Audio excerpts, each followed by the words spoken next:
Hello and welcome to another edition of Son of Kaiju Review. I'm Protomet. I'm Tank.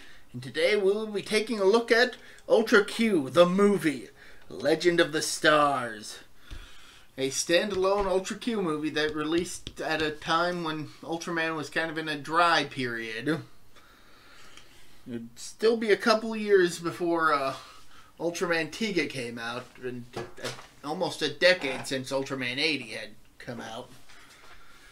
Ultra Andromelos had aired, but that's a mostly forgotten sub-series and other such. But no big Ultraman stuff was going on at the time. Sure there was. It was Ultra Q, the movie. Yeah. Just going to say it right now, this movie is very much an Ultra Q movie. Yes. For better and for worse. Yes. There's zaniness and very seriousness. There are also long stretches of kind of being boring and a lot of dialogue. Yes. Yes. The movie does a good enough job of explaining its plot. It's just kind of long-winded. Yes. There's plenty of scenes of just talking, and more talking. And I assume a lot of this would be a lot more digestible if you had a better understanding of Japanese folklore. Mm-hmm. Because this a lot of yokai talk. Not so much yokai talk as just general Japanese folklore talk. Mm-hmm. It references a lot of stuff from folklore. Mm-hmm. Some that are a bit more familiar to Westerners, such as Urashima Taro and Kaguya Hime, but a lot of other stuff is just kind of regional differences. Yep. So the movie starts with a murder in the middle of nowhere. Yep. The guy has apparently been shot in the head and the chest, but they can't find any bullets, and it's wet. Yeah. What's more, some crew of a TV station are called in because the victim had a pencil that was from their studio, which they had produced mass quantities of just to give out to guests. So there could have been any number of reasons as to why this guy had a pencil from their station. You might have just got it from somebody else, not even from the station. But the station is themselves working on a program about how to best describe it, like local folklore and the odd and mysterious, like local folklore from around the country. Mm-hmm. So they're Bigfoot enthusiasts. Not really. It's more like they're just trying to gather up stories from around the country, try and give a cultural history. Mm-hmm. Through the frame of this is what people used to believe, or these are the stories that people tell each other as kind of mythology. Yeah. I wish I could remember what most of the characters' names are. The only three characters' names that I actively remember are the characters who are named after the characters from the original Ultra Q. Mm-hmm. Yuri Ippei and Jun Manjame. Oh, and Ichi no Tani, but he's kind of a minor character in this movie. But basically, the characters from the original series are reinterpreted as working for this television station. Mm-hmm. And they are basically spending a good chunk of the movie trying to follow up on another co-worker of theirs, Hanamura, I want to say his name. Who has been going around. He's the one that's been going around to collect the stories from the different areas. So he's kind of caught up in this mystery, which just intensifies when yet another body is found. And for some reason, there's salt water nearby, despite the fact that it's like towards the top of a mountain due to all the snow in the area. Huh. It's specifically noted to be saltwater because it's still very much wet. Yep. Rather than frozen. Just taste it. It's salt water. There's like one point where they're doing. Taffy. There's one point where they're doing some filming, and some of their tapes are just frozen over with frozen salt water. Mm-hmm. Their vehicle's tires have been punctured, and it's wet, and they're just trying to figure out what's going on.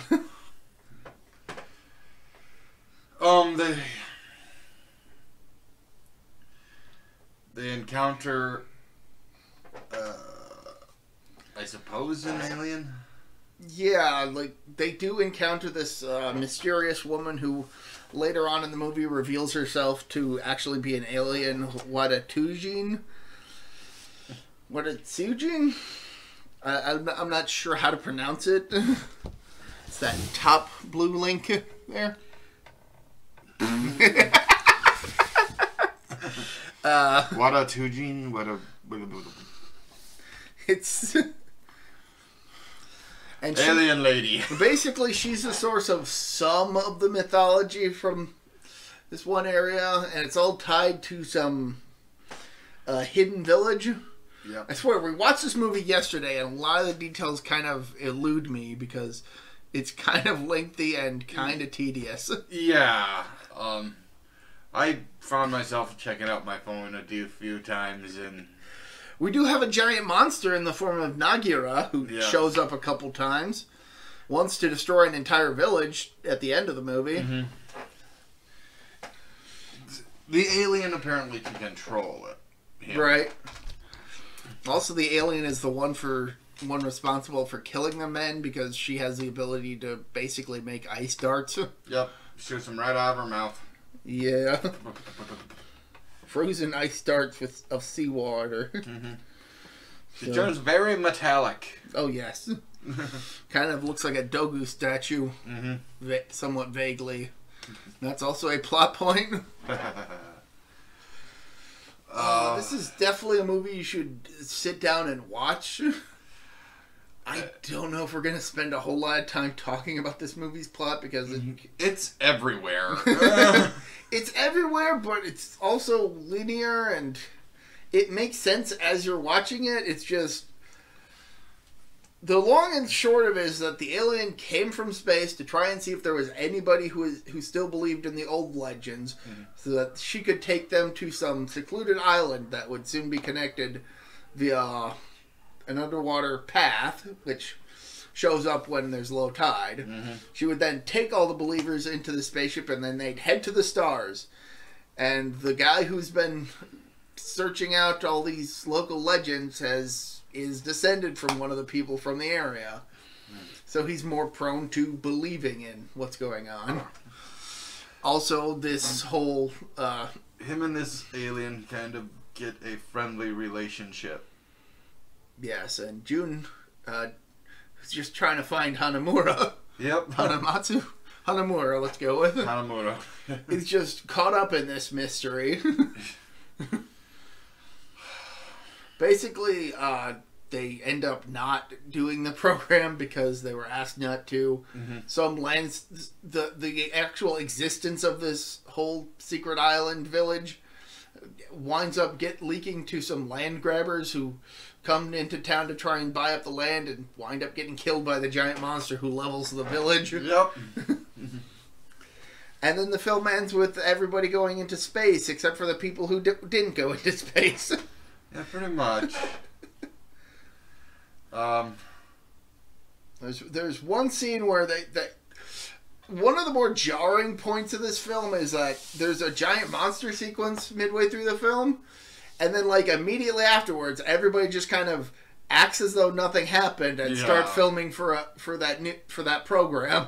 Yeah, like a giant monster just showed up, and you're just not gonna address it and just. Instead, have supernatural stuff happening. It is ultra Q. So that is fair. That is fair. So they encounter stuff like that. Well, on the show at least, just about every episode they encountered something or other. The effects work of this film is pretty good. Yes, yes. Costumes are very nicely done, as is expected of Subaraya. Oh, well, of course. Especially a movie by Subaraya from the early 90s. I mean, their show costume quality really upped it with Tiga. Oh, yeah. Like if you watch Ultraman 80 and then immediately follow it up with Tiga, it's like, whoa, it's a lot better. A lot less saggy monster costumes. Yeah. Agreed. And this movie is really the point where they transition from the saggy monster costumes to actual high detail. Mm-hmm. Apparently, Shinji Higuchi worked on this, and a lot of the staff came with him to work on the Gamera trilogy from the 90s. So the Showa, the Heisei. Yeah. And of course, Shinji Higuchi would eventually work with Hideaki Anno to create Shin Godzilla and Shin Ultraman. So it all kind of comes full circle. Yeah. Shin Ultra Q coming soon. This is Shin Ultra Q, basically. Yep. I think this is a movie that is definitely worth checking out. Yeah. Just be aware that it is rather long-winded and kind of tedious. But at the same time, everything that happens in it is very much Ultra Q. Mm-hmm. If you like the show, you'd like this. Yeah. But the show wasn't as long and as the plots aren't as winded. Well, at least not until the likes of Dark Fantasy and Neo, but mm-hmm. Those are topics for other videos.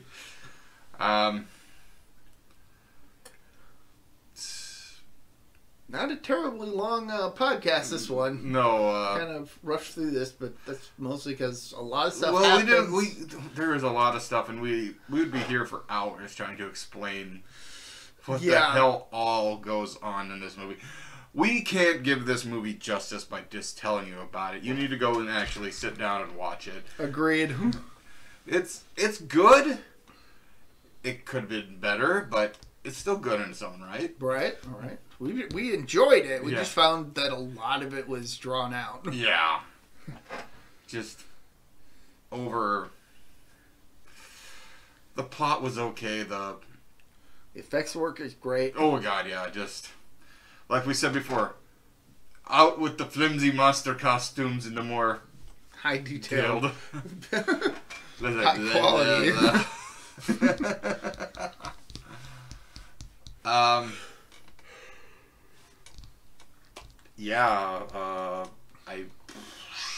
I will say that it actually had quite a bit of a decent cast for this film. I actually found myself recognizing a lot of people who had previously worked on Ultra shows and other actors who would later go on to play Ultra characters. Like, for example, the main alien in her human form is played by I can't remember what her name is because it's not listed on the wiki page, but she would later go on to play Captain Iruma from Tiga, who is honestly one of my favorite team leaders. Just rarity that there's a female leader. And such a badass one at that. And she does a fantastic job in this film. Yes, she does. I believe she makes a guy like rice. I know that the, I want to say grandson of Eiji Tsuburaya, Hiroshi Tsuburaya, also shows up in this film at a few points. He had previously appeared in Toei's Uchu Keiji Shider as the titular hero, and he would later make appearances in, grandson. He would later make appearances throughout Ultraman Gaia, and tragically he passed away. Yeah, that's a shame. I'm actually trying to... 2001. Which was a result of the liver cancer, which was itself a result of alcoholism, so... It wasn't even very old, 37. Yeesh. Yeah. But like I said, a bunch of other actors, both past and present, in the Ultra series, pop up here. Mm-hmm. So it's like kind of. Well, like, there was a decent amount in the movie where you just. They might be there for just in the background and just like, hey, I recognize that guy from so and so. I can recognize that guy from so and so. I recognize that guy from from Kamen Rider Double. I mean, yeah, he showed up in some Ultra stuff, but I more remember him for Double.